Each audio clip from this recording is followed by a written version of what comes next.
Buenas tardes para todos. Muchísimas gracias a las personas que continúan conectados con nosotros.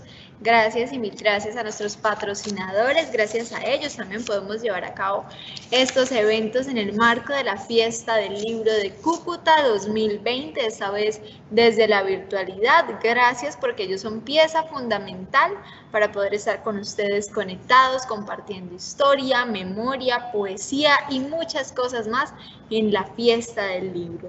Continuamos esta jornada, continuamos la tarde de hoy y es momento de hablar desde nuestra franja de identidad cultural y patrimonial, y qué mejor que conversar desde lo nuestro. La Red Cultural del Banco de la República nos presenta el Ferrocarril de Cúcuta, así como los municipios de Villa del Rosario, Pamplona, Bochalema, Puerto Villamizar y Puerto Santander, con los venezolanos de Orope, San Juan de las Palmas, El Vigía y San Carlos. Pero queremos conocer más sobre esta historia en la voz de nuestro conferencista invitado, Yesid Fernando Pavón. Él es economista, magíster en historia y doctorado en economía. Bienvenido a la Fiesta del Libro de Cúcuta. Mil gracias por estar con nosotros y por supuesto por estar aquí y transmitir esa parte de la historia que nos identifica como cucuteños. Algo bien interesante que vamos a poder disfrutar todas las personas que se conectan a esta hora a través de nuestra plataforma www.fiestadelibrocucuta.org, pero también las personas que están conectadas a través de nuestras diferentes redes sociales. Pues Yesid, muchas gracias por estar con nosotros. Bienvenido. La sala es toda suya. Bueno, muchísimas gracias. Les doy por la invitación a la Fiesta del Libro. Realmente hace unos años estaba esperando poder participar en uno de estos eventos regionales que pues, son realmente el fortín para presentar un trabajo de esta magnitud. Voy a compartirles mi presentación para que ustedes puedan pues, apreciar algunos detalles que voy a trabajar. Entonces, como les venía comentando, este trabajo de investigación que empezó por allá en el año 2008, ya hace 12 años que empecé con este trabajo relacionado con la compañía del ferrocarril de Cúcuta, pues me ha dado la oportunidad de conocer un poco más, ¿no? Ir un poco más allá de la tradición oral que se ha tejido en torno al ferrocarril, sin dejar de lado la importancia que tiene ante todo esa tradición oral que se ha tejido en la región, ¿no? Uno escucha a los mayores en esta región hablando del ferrocarril, de lo bueno y lo malo que tuvo, de los momentos de gloria que tuvo el ferrocarril, la empresa, y pues es interesante el hecho que esta eventualidad cotidiana se pueda mejorar aún más con la revisión de fuentes, ¿no? Que es básicamente el método que utilicé para llevar a cabo esta investigación del ferrocarril. Teniendo en cuenta la tradición oral y el análisis y contrastación de las fuentes, pues pude llevar a cabo esta investigación. Quiero empezar pues dando los agradecimientos, ¿cierto? Empezar por el final, porque después quizás el tiempo me va a ser muy corto, agradeciendo a las personas y a las instituciones que han sido artícipes y partícipes de este trabajo investigativo, ¿cierto? Y han colaborado en cierta medida tanto en su producción como en la divulgación, tanto en escenarios nacionales como internacionales, así como en la publicación de algunos artículos cortos relacionados con el tema.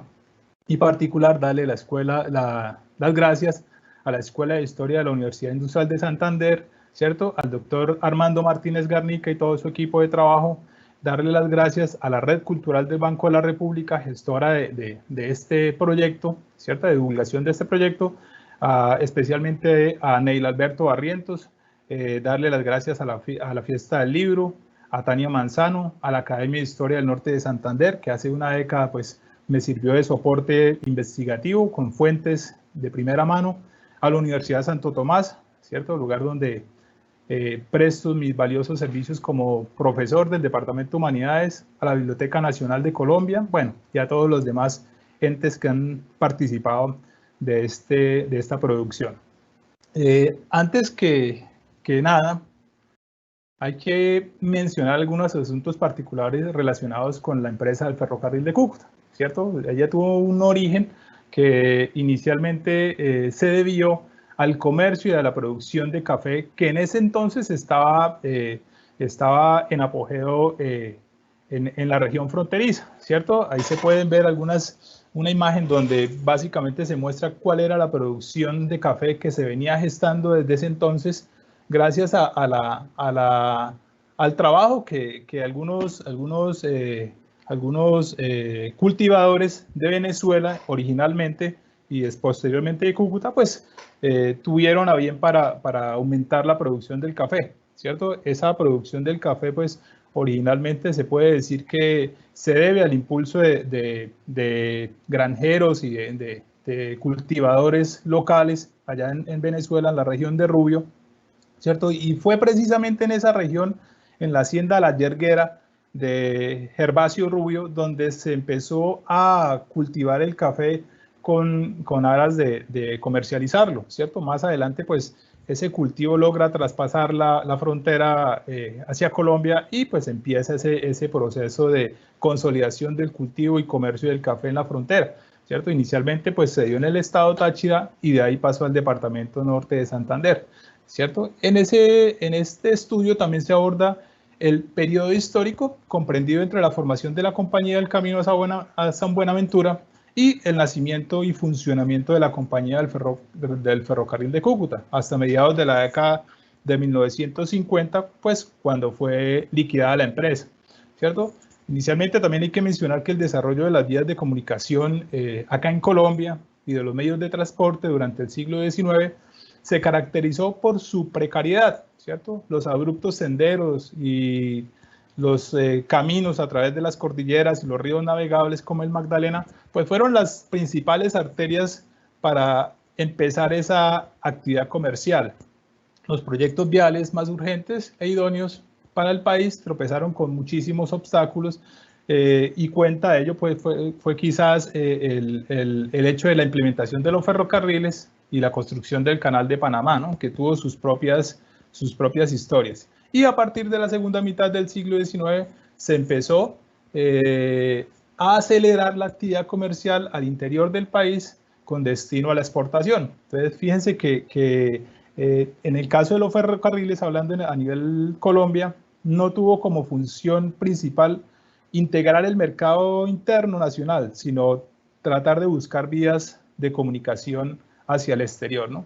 En este campo, la producción del café prosperó a partir de 1870, especialmente en la región del norte de Santander, y posteriormente pues, se extendió hacia Cundinamarca y el sur del país. Ya hacia fines del siglo XIX, entre Santander y Cundinamarca se producía más del 80% del café colombiano. Esta dinámica fue interrumpida por las continuas guerras civiles que se dieron en Colombia, ¿cierto? La de 1885, ¿cierto? Que realmente empezó fue en 1884 y la guerra de los 1000 días.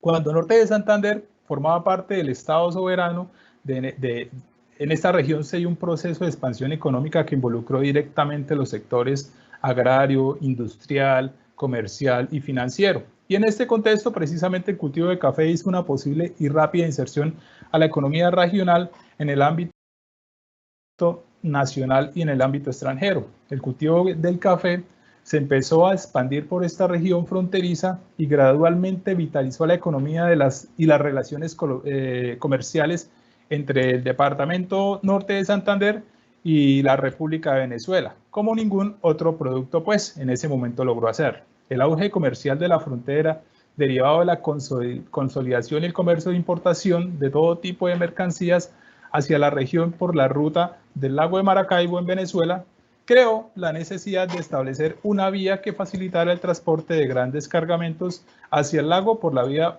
del puerto venezolano de Encontrados, desde donde finalmente se embarcaban las cargas hacia Maracaibo y de ahí pues a los mercados internacionales. Básicamente desde mediados del siglo XX, algunas redes comerciales nacionales y de extranjeros, en convenio con la élite política y militar de Cúcuta, asumieron el reto de comunicar a la región fronteriza con las regiones aledañas, pueblos y corregimientos donde se cultivaba el café, con el fin de estimular el intercambio de artesanías y productos agrícolas y otras especies que ellos también pues producían. La fundación de la Compañía del Camino Carretero hacia el puerto de San Buenaventura, hoy llamado Puerto Villamizar, en 1865, y la posterior conformación de la Compañía del Ferrocarril de Cúcuta en 1876, dieron origen a una de las más importantes empresas de transporte terrestre, podría decirse que de origen privado, que tuvo el país en aquella época, y consecuentemente a la construcción del primer y único ferrocarril internacional que ha tenido Colombia, y el primero en América Latina. En este contexto, la aparición del café, ¿cierto? Los autores como Beller, Junguito, ¿cierto? Todos esos historiadores de la historia del café en Colombia, pues asumen que el origen de los cultivos se dio en tierras suramericanas debido a que los franceses trajeron algunas semillas de café a las colonias de América, ¿cierto? Y particularmente también se propuso que los holandeses trajeron la planta a Surinam en 1714 y de ahí pasó a Venezuela, ¿cierto? A los religiosos jesuitas se les atribuye posteriormente su entrada del cultivo a tierras colombianas por allá en 1723 y posteriormente se inició la expansión del cultivo por el territorio nacional, ¿cierto? Concentrándose inicialmente en ciertas regiones como el Popayán, Santa Marta, Riohacha, en donde se cultivaba a pequeña escala, y en Girón, Santander y en Muso, Boyacá, ¿cierto? El crecimiento del cultivo y la exportación del café, tal como lo podemos ver acá en la figura, empezó a incrementar y a fortalecer el mercado del producto a partir de la segunda parte del siglo XIX. Anteriormente, la escasa oferta mundial, las fluctuaciones frecuentes en el precio del grano, la situación política que vivía el país, habían truncado el desarrollo de esta industria. Pero ya en la segunda parte del siglo, aunque un tanto inestables los precios del café, tendieron a favorecer su cultivo y a incentivar en ciertas regiones del país su comercio con destino a la exportación, ¿cierto? Entonces ese es como un breve análisis de cómo el café ingresó a Colombia y logró pues impactar a la región norte santanderiana, ¿cierto? Y acá se puede ver en esta figura cómo en el Táchira pues había un proceso paralelo a la producción de café colombiano, ¿cierto? Acá se puede ver que básicamente la producción en las últimas 2 décadas del siglo XIX en el estado Táchira casi que fue similar a la producción que tenía norte de Santander a finales de siglo. Entonces esa simbiosis entre la cantidad de café producido en Venezuela y la cantidad de café producido a este lado de la frontera, pues abrieron las puertas para que el proyecto vial se efectuara, ¿cierto? Y fuera mucho más contundente debido a que por el lado de la frontera colombiana tendrían que pasarse las cargas que provenían de Venezuela para posteriormente volver a ingresar a territorio venezolano y de ahí llevarlas al puerto de Encontrados, ¿no? Entonces era una desventaja que tenía Venezuela en ese entonces en su comercio y en su transporte, pues debido a que en cierta medida dependían de las decisiones y de las posibilidades de transportar el café por tierras venezolanas hacia puerto venezolano, ¿no? Entonces es una situación que en cierta medida a largo plazo derivó en desventajas para el futuro de la compañía. Acá se puede ver en esta imagen cómo la hidrografía de la región de la frontera colombo-venezolana gozaba de algunas características especiales que favorecían enormemente el tránsito de algunas pequeñas naves, tales como piraguas, bongos, que facilitaban la comunicación de las antiguas provincias del Virreinato de Nueva Granada. Durante el siglo XIX, los puertos más importantes en las riberas del río Zulia, en territorio colombiano, eran el puerto de Los Cachos y el puerto de San Buenaventura, actualmente puerto de Villamizar. Este puerto de Los Cachos fue inhabilitado por parte del ayuntamiento de Cúcuta para darle cabida más adelante al puerto de San Buenaventura. Y del lado venezolano estaba el puerto.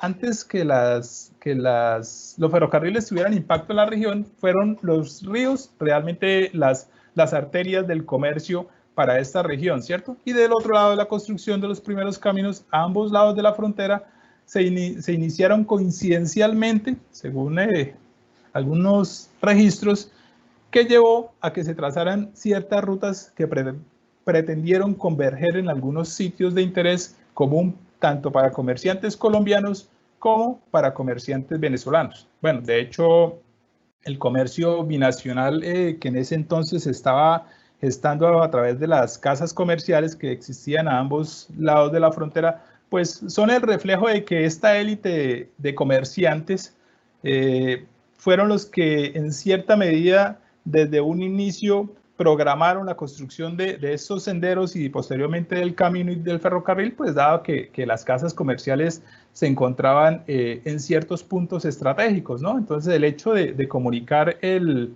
noroccidente de Venezuela con el suroccidente del país ameritaba la construcción de esos caminos sin importar que tuviera que ingresar la carga por territorio colombiano a través de un tramo para volver a ingresar regiones como Mérida o el estado Táchira.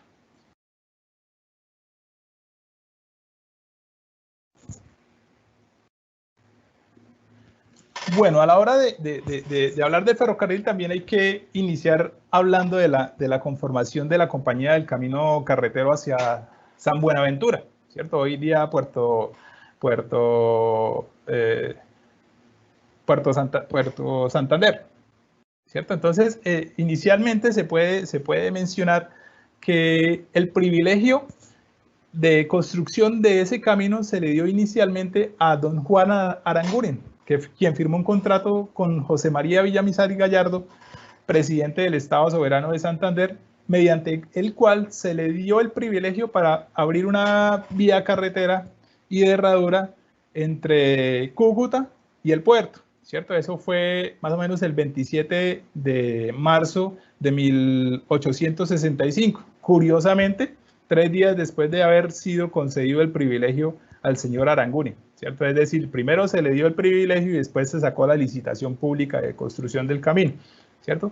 Sin embargo, el 12 de mayo, don Juan Aranguren, como potentado del privilegio y representante del comercio, le cedió a don Domingo Díaz, que era un militar venezolano, todos los derechos, acciones y exenciones adquiridos por él en virtud del contrato, ¿cierto? Es decir, que el proyecto finalmente lo adquirió un militar retirado venezolano llamado Domingo Díaz y pues él inició todo el proceso de formación de la empresa, de organización, administración y lógicamente pues la construcción del camino.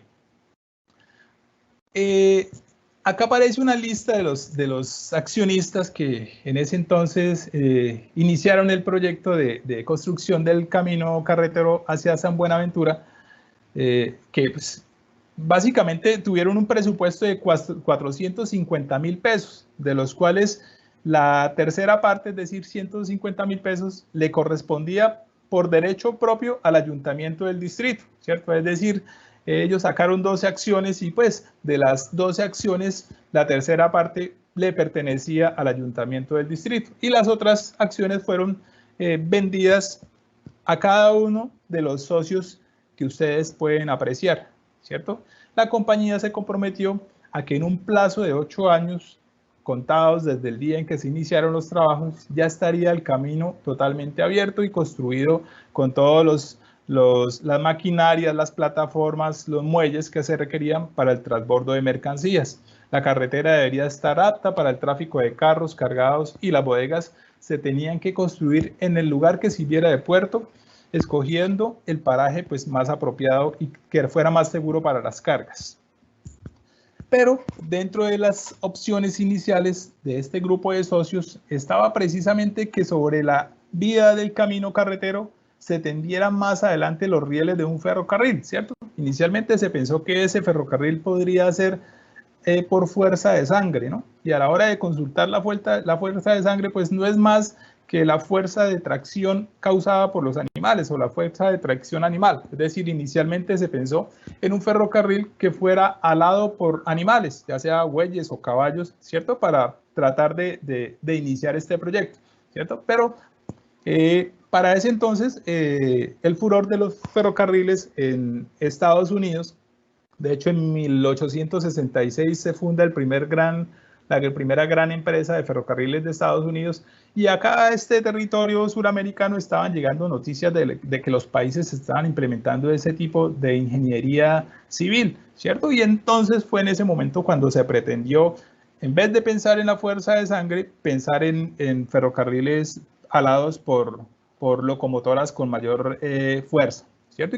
Y mayor capacidad de carga, ¿cierto? Se puede decir también que el Estado participó como socio de la empresa colocando más o menos 70.000 hectáreas de terrenos baldíos a nombre de la empresa, pues, y exonerando de impuestos todos los rodamientos y las maquinarias traídas desde el exterior hacia Colombia, y también donando partes que habían quedado sobrando de la construcción del ferrocarril de Barranquilla, ¿no? Se puede decir que el ferrocarril de Barranquilla fue el primer ferrocarril de Colombia, pues básicamente fueron tan solo unos kilómetros que se tendieron, ¿no? Desde Barranquilla hasta Puerto Colombia. Y de ahí sobraron muchos materiales que el gobierno nacional donó para ser utilizados en el ferrocarril de Cúcuta. Entonces, en ningún momento el gobierno nacional y el gobierno del Estado donaron recursos, ¿no? Más allá de las tierras que le dieron a la compañía la posibilidad de utilizar a los presos como empleados para la construcción, ya que las condiciones de trabajo pues eran bastante complicadas y había fiebre amarilla y cólera. Entonces, para no exponer a las personas de buena honra, simplemente se les dio la posibilidad a los presos de que trabajaran pagando sus penas, siendo parte de la obra y la construcción de este ferrocarril, ¿cierto? Entonces, acá podemos ver pues que después de la consolidación de la compañía del ferrocarril se quedaron los estatutos, ¿cierto? A través de ese contrato firmado, la compañía se destinó a atender sobre esa vía carretera un ferrocarril de una sola vía, ¿cierto? No se podían cumplir itinerarios de ida y vuelta al mismo tiempo, porque pues era una sola vía de líneas sencillas, es decir, que no podía cargar tanto peso y la velocidad pues era a una velocidad promedio de 20 kilómetros por hora, ¿cierto? El hecho de recorrer 160 kilómetros, que finalmente era lo que había entre Cúcuta y el puerto de Encontrados, se demoraba entre 8 y 10 horas, ¿no? Cuando el ferrocarril iba totalmente cargado. De igual forma, el ferrocarril debería tener inicialmente una capacidad para mover 44 toneladas de peso bruto a razón de 20 kilómetros por hora en su pendiente máximo. La compañía tenía que construir inicialmente por lo menos 2 estaciones principales en los extremos del ferrocarril, con las dimensiones que requiriera el tráfico. Tenía que tener algunos bongos o bodegas en lugares intermedios donde el tráfico pues exigiera el establecimiento de estas estaciones secundarias, ¿cierto? Básicamente el hecho de haber poblado, de haber construido estos ferrocarriles dio la posibilidad a que la ruta se poblara y surtieran mucho más de mercancías al ferrocarril, ya que se cultivaba maíz, se cultivaba tabaco y se cultivaban muchos productos que también fueron movidos a través de esta ferrocarril, ¿cierto? Era indispensable también que la compañía construyera en Puerto Villamizar un muelle con suficiente solidez y capacidad, junto con las máquinas y aparatos para que pudieran cargar y descargar todas las mercancías que iban de exportación y que llegaban desde el exterior al departamento, ¿cierto? El funcionamiento de la maquinaria del ferrocarril pues estaba totalmente a cargo de la compañía. Las calles de Cúcuta se construyeron de tal forma que el tráfico no fuera interrumpido con el paso de las máquinas, ¿cierto? Aunque los registros dan cuenta de la innumerable cantidad de accidentes que se presentaban en el trayecto del ferrocarril, puesto que pues, era una tecnología que para ese entonces era novedosa y la gente no entendía el riesgo que causaba el cruce de las vías, ¿cierto? De hecho, hay registro de muchos accidentes con animales, caballos, burros, que eran pues dejados en libertad y no se daban cuenta del que el ferrocarril pasaba en ciertos horarios y eran atropellados por las máquinas. También se puede decir que el contrato inicial de construcción firmado en septiembre de 1876 fue modificado 2 años después, en 12 de enero del 78, ¿cierto? Y esa modificación, pues, se añadieron algunas cláusulas al contrato que tuvieron que ver con la adecuación de las instalaciones y, pues, la infraestructura necesaria para poner en funcionamiento adecuado el ferrocarril. 18 meses después de haberse principado las obras, la compañía estaría con el deber de entregar el primer trayecto de 18 kilómetros. Y exactamente 2 años después se debería entregar en 2 tramos de igual longitud cada uno para complementar el trayecto de 55 kilómetros que separaban a Cúcuta de Puerto Villamizar. Los rieles, lógicamente, tendrían que estarse empezando a atender desde Puerto Villamizar hacia Cúcuta, pues ya que por ahí, por esa ruta ingresaban las maquinarias y los rieles provenientes principalmente de Inglaterra y de Estados Unidos, ¿no? Acá se utilizaron máquinas que eran provenientes de Inglaterra y Estados Unidos. No se hicieron contactos con otros países de Europa, pero finalmente los fideicomisarios de la compañía lograron encontrar mejores precios y condiciones de préstamo para la compra en estos 2 países, particularmente fue en Inglaterra. Los rieles se principiaron a atender desde Puerto Villamizar hacia Cúcuta y terminaron en los suburbios del norte de la ciudad, sin entrar aún en sus calles, ¿no? Más adelante sí se tiene otro proyecto, pero por el momento no lograron ingresar hasta el interior de la ciudad.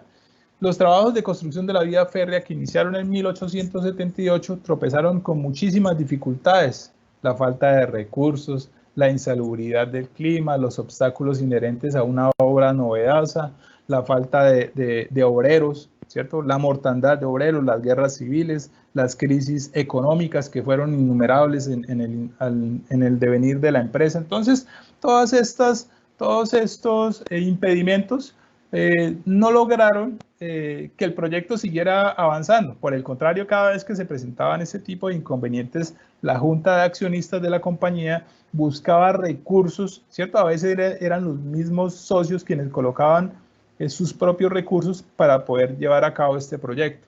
La puesta de servicio básicamente se puede decir que inició en 1880, cuando se dio al servicio el primer tramo de la vía férrea, que terminaba en la estación de Alto Viento, en el kilómetro 19. Y tal como se puede apreciar en este mapa, el trazado inicial del ferrocarril de Cúcuta tan solo buscaba unir a Cúcuta con Venezuela a través de la prolongación de la línea férrea hasta el puerto del Contrados, allá en el norte, donde está la flecha color morado.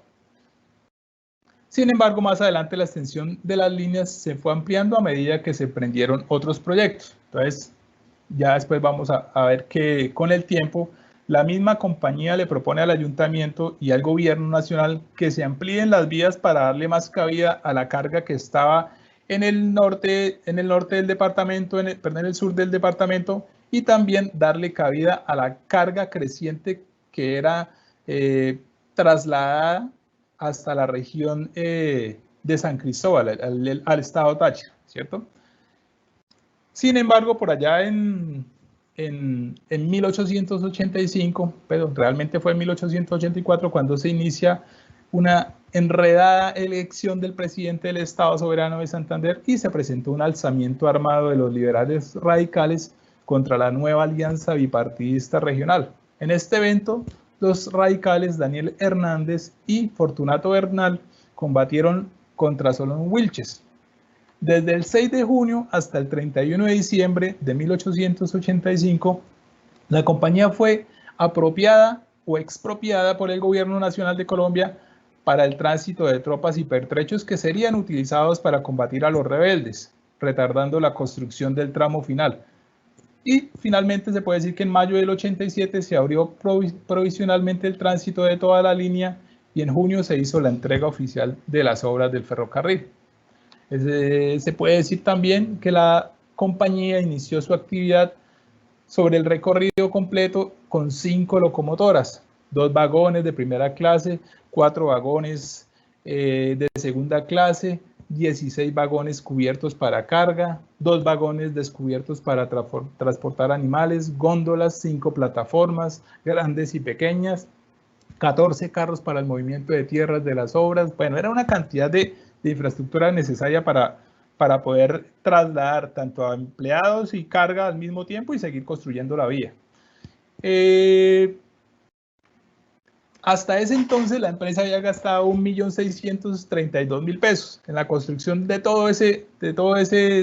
esos 55 kilómetros de ferrocarril y las bodegas y las demás instalaciones que se requerían para el movimiento de carga y de pasajeros. Se suprimió el derecho de peaje con el fin de que la compañía pues tuviera más recursos para seguir adelantando las obras. Esta casa, que es la casa de la estación central, que hoy en día pertenece al terminal de transporte de Cúcuta, pues fue la primera estación, ¿cierto?, que se logró construir ya con una ingeniería propiamente dicha, especializada, y unas medidas que pues vale la pena recalcar que los ingenieros eran muy audaces para ese entonces y tenían dentro de sus recursos toda la cantidad de trabajos que se habían realizado en ferrocarriles internacionales, y ellos con ese material lograron hacer casi que réplicas exactas de las estaciones que se fueron construyendo a lo largo de la historia del ferrocarril. Otro episodio bastante interesante que hay que comentar es la Guerra de los 1000 días, ¿cierto? Esta Guerra de los 1000 días se puede decir que se dio cuando los rebeldes liberales, para el caso de Norte de Santander, los rebeldes liberales atacaron a las cuadrillas de trabajadores, ¿cierto? Y robaron herramientas, machetes, picas para ser utilizadas en el combate. Asimismo se tomaron los rieles, las traviesas, los depósitos que tenía la compañía en efectivo para ser utilizados en el aprovisionamiento de la guerra, ¿cierto? Para ese entonces se puede ver que la producción y el transporte de café y de mercancías a través del ferrocarril fue disminuyendo, pues precisamente por la presión tan fuerte que se ejerció sobre la compañía, ¿no? Inclusive hacia el año 1901 la compañía estuvo totalmente paralizada porque la resistencia liberal no permitió el tránsito del ferrocarril. Simplemente paró la empresa y tomó sus recursos y provisiones pues con fines de defenderse de las tropas del Estado. Después del triunfo conservador en Palo Negro, el ejército del gobierno inició su avance para asediar a los rebeldes liberales que se habían refugiado en Cúcuta. A esto se le conoció como el sitio de Cúcuta, ¿cierto? Y eso se dio el 12 de junio del año 1900, cuando las tropas del gobierno ingresaron por el sur de la ciudad y tras 5 semanas de combates, el 16 de junio lograron acabar con la toma del ejército revolucionario sobre Cúcuta. Acá se pueden ver cómo los rieles fueron retirados, levantados y utilizados en la construcción de las trincheras de la resistencia de las tropas liberales rebeldes, ¿cierto? Y acá también se puede ver cómo iba quedando la ciudad en la medida en que las tropas del gobierno ingresaron al casco urbano y empezaron a bombardear, ¿cierto? Porque ya tenían una artillería de mediana escala y con eso pudieron hacer muchísimo daño en las tropas liberales, y pues básicamente hasta ahí les llegaría la voluntad y la fuerza a los liberales. Se puede ver también cómo a partir de 1902 hasta la década del 30, finales de la década del 30, la producción y el comercio de café y el transporte de mercancías pues tuvo una recuperación bastante interesante, ¿no? Para los años 1903 y 1904, el café parecía retomar la senda de crecimiento que había tenido hasta finales del siglo XIX, y lógicamente para los últimos años de la década del 30 pareciera que la situación financiera de la empresa iba a estar mejorada porque había muchísimo tránsito de mercancías y entre ellas café por esa ruta férrea. Sin embargo, básicamente los intereses de los gobiernos departamental y nacional giraban en torno a la implementación del transporte vehicular, ¿cierto? A partir del 30, los intereses de los gobiernos nacional y departamental pues estaban pendientes a echar a andar ya vehículos que quizás tenían una facilidad en el transporte y eran más fáciles de maniobrar y quizás menos costosos, pero con el paso de los años el ferrocarril se resistió a esa nueva forma de transporte, ¿no? Y vivió casi que un par de décadas más tratando de sobrellevar los embates que hacían los gobiernos nacional y regional para tratar de acabar con la empresa. Finalmente, el 2 de mayo de 1953 se firmó el Cúcuta la escritura de promesa de venta del ferrocarril al municipio, entre el presidente de la compañía, José Abraín, y el personero municipal Fernando Balaguer, y el secretario de Hacienda, Guillermo Arambula. Como consecuencia de un estudio hecho por los directivos de la compañía del ferrocarril, la Asamblea de Accionistas acordó el 25 de enero de 1955 la liquidación de la empresa y anunció que la mercancía exportable de Cúcuta se tenía que enviar por la carretera panamericana hasta Maracaibo. Y básicamente, pues, ese fue uno de los grandes episodios que tuvo la compañía del ferrocarril de Cúcuta en sus 75 años de existencia, ¿cierto? Acá se pueden ver cómo los carros y las máquinas con el paso de los tiempos fueron siendo construidas por los mismos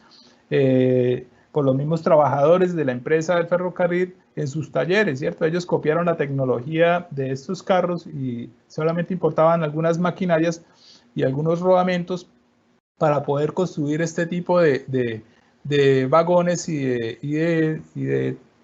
de carros, pues que en este caso, en esta figura particular, es de primera clase, ¿no? Ahí se puede ver cómo la élite de Cúcuta se movía pues a sus anchas en un periodo en el que ni siquiera en otros países existía la electricidad instalada en sus hogares, ¿no?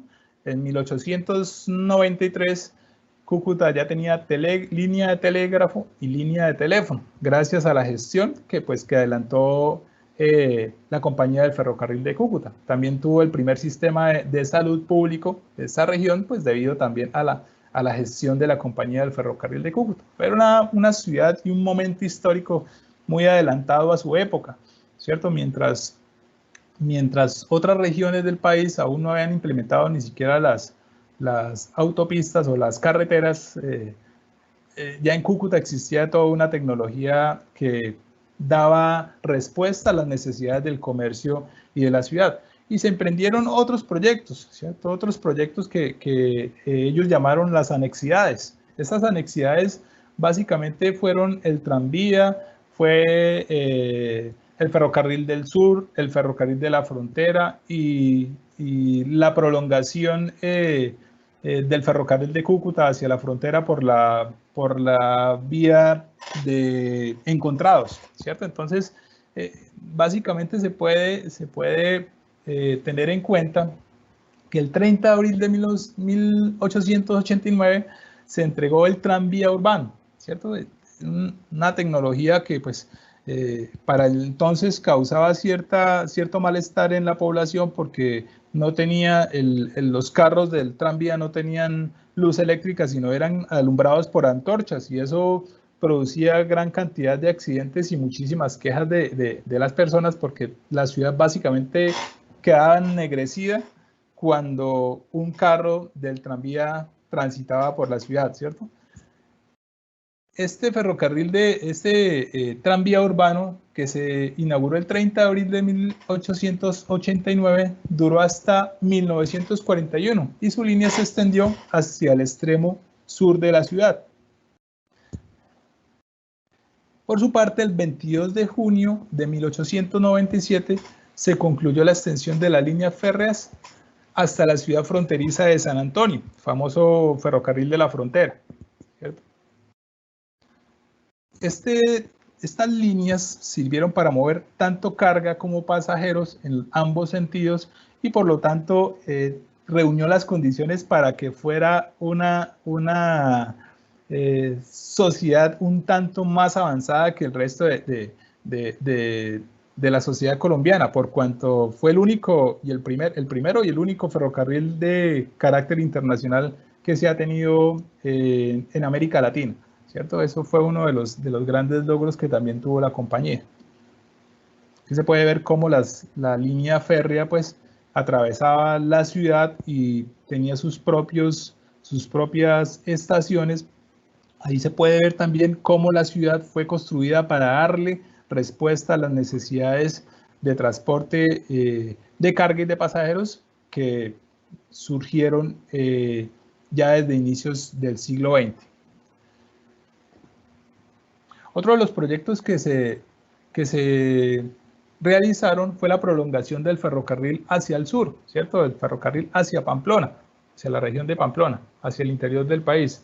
Inicialmente este proyecto preveía comunicar a Cúcuta con los centros productivos del café, harinas, hortalizas, animales situados en la vía hacia el interior del país, ¿cierto? Había unas poblaciones como Chinaco, Tabochalema, Chopó, que se conoce hoy en la actualidad como Pamplonita, que producían muchos cereales, ¿cierto? Esa industria con el tiempo fue muriendo, pero para ese entonces era muy prominente.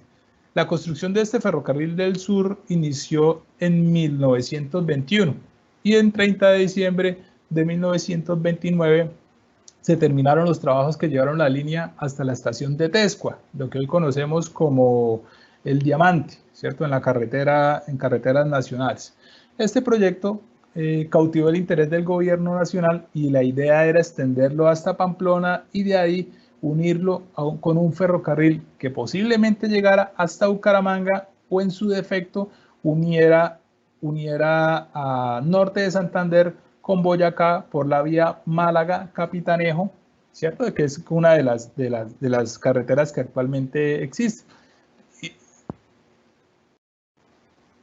Otro de los proyectos fue el empalme, ¿cierto? El empalme hacia La Grita, que inició el 4 de mayo de 1926 y tan solo funcionó hasta 1953, cuando el presidente de la compañía del ferrocarril del Táchira suspendió el tráfico de carga por esa ruta, ¿no? Entonces era recurrente que del lado venezolano se cerrara la frontera y no se permitiera el paso de carga exclusivamente colombiana por ese trecho de ruta, ¿cierto? Fue una condición que se repitió frecuentemente a partir de 1903 hasta 1920 y pues básicamente dejó a la compañía del ferrocarril de Cúcuta muchísimas pérdidas porque las cargas se dañaban o las cargas eran hurtadas por bandoleros que pues, existían en esa región. Las cargas generalmente se deterioraban por la lluvia, por los roedores que habían en la zona. Entonces fue una consecuencia de que la compañía a largo tiempo fuera perdiendo vigencia para el transporte de mercancías valiosas.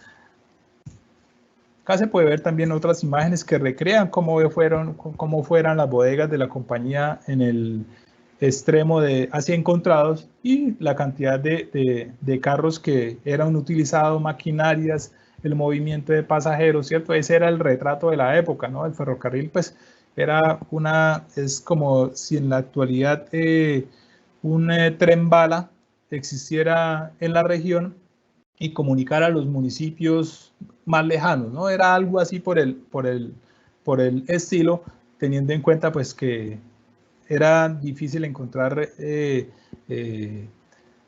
sociedades, ciudades que tuvieran ese tipo de infraestructura, ¿no? Más adelante es que se emprende la construcción de ferrocarriles hacia el interior del país. En el caso del Cundinamarca, el ferrocarril de Cundinamarca fue construido hacia 1920, en la década del 20, más adelante también se construye el ferrocarril de Antioquia.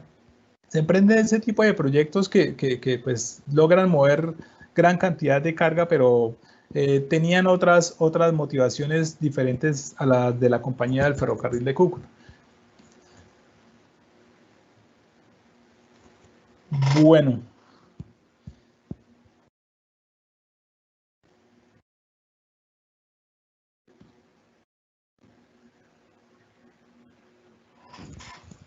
Muchísimas gracias por su atención y pues dado que el tiempo es el preciso para poder llevar a cabo esta presentación, quiero dar el espacio quizás a los participantes, al público presente, para que si tienen alguna pregunta, con mucho gusto, pues me gustaría escucharle, o si tienen alguna recomendación, me gustaría escuchar ese tipo de apreciaciones.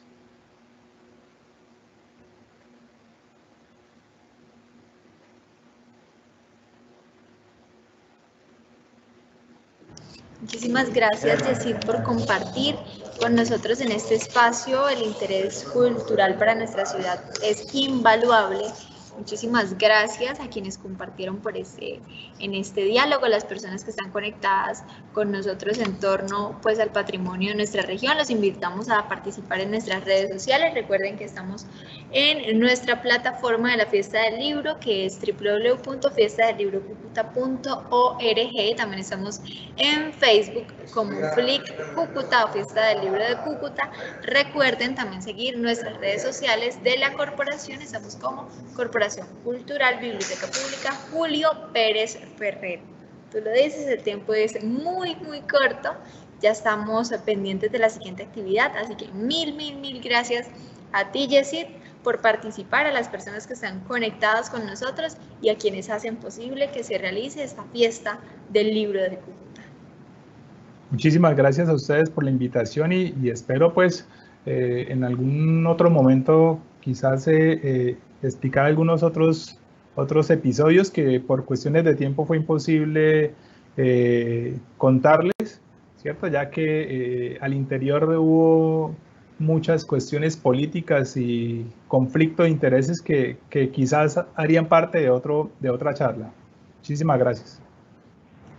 Mil gracias, Yesid, nuevamente por compartir con nosotros estos espacios. Esperamos que así sea, que nos volvamos a encontrar en la fiesta y en otros espacios culturales y patrimoniales en la ciudad de Cúcuta, norte de Santander y, por qué no, en Colombia. Muchísimas gracias a las personas. Los invitamos a que sigan nuestra programación, que estén muy pendientes de las actividades.